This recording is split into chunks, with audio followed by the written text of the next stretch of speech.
Coming up in the aftermath of that famous mugshot, you know which one I'm talking about, former President Trump. Some are asking whether America is losing its place as that shining city on the hill, so to speak. Branding expert Marc Rudov on whether America has lost its brand after this. All right, is the American brand dead? Our next guest says, in fact, it is. Branding advisor Marc Rudov has a term for who killed it, and the only former president who can fix it. Marc joins us now along with media strategist and host of the What's Bugging Me podcast, who looks awfully familiar. Did we just see you somewhere, Dennis Neal? Dennis Neal is back, and and his audio, I hope, is working. All right, Marc, why do you say the American brand is dead? And tell us about the term that you have coined. The tyrannocrats.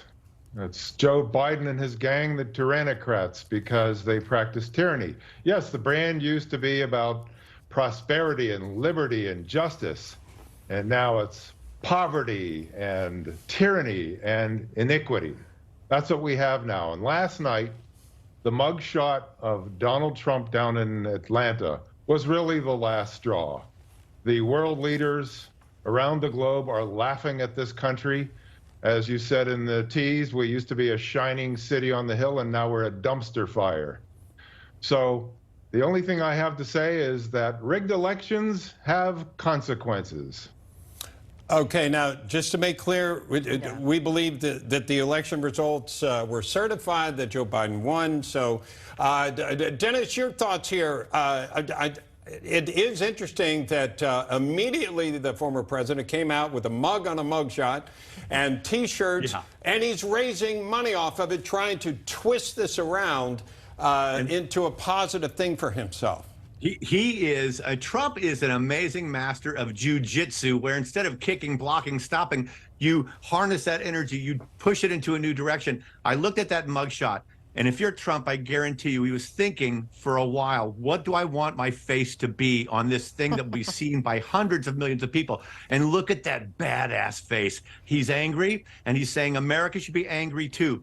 And, you know, I agree that the Biden administration is a house on fire, but I believe in America, and we're only one president away from fixing this. We need someone who's going to talk to us and give us hope and give us direction. Now, we learned on the debate on Wednesday night, oh my gosh, I think a lot of people are kind of interested in looking for maybe a non-Trump as an alternative to Biden. I think a lot of them may be Democrats.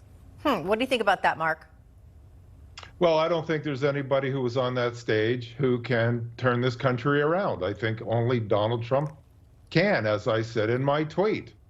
And I don't agree with your previous guest, Michael Markowski, the economist, who said the only solution is for the Fed to raise interest rates again. We're in this financial fix because Joe Biden has been spending, borrowing, and printing money. So when you make a mistake, you have to reverse the mistake, not fix it with something else. So the only way to reduce inflation is to stop spending, borrowing, and printing money. So nothing that he said made any sense to me. I don't like what the Fed is doing, but because raising interest rates is only crashing the economy. Yeah, I think that's the point of it. And Dennis, I agree with Marc. A lot of spending by the government contribute to this inflation. But now that it's out there, this is a tried and true way of slowing it down.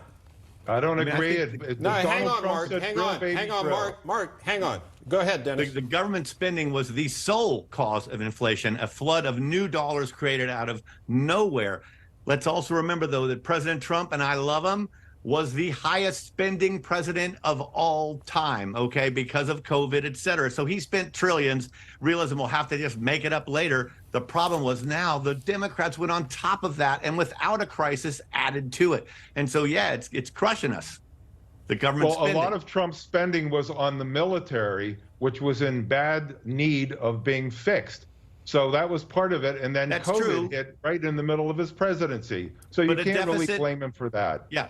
Well, you can blame him. You know, a deficit's a deficit. You can't claim to be, you know, a great tight spender if you're spending over $1 trillion or $2 trillion more than you're taking in. And that's what both parties have done for way too long, right? Well, the whole thing is if you take what Biden, the corrupt president that he is, the compromised president that he is, he has destroyed this country.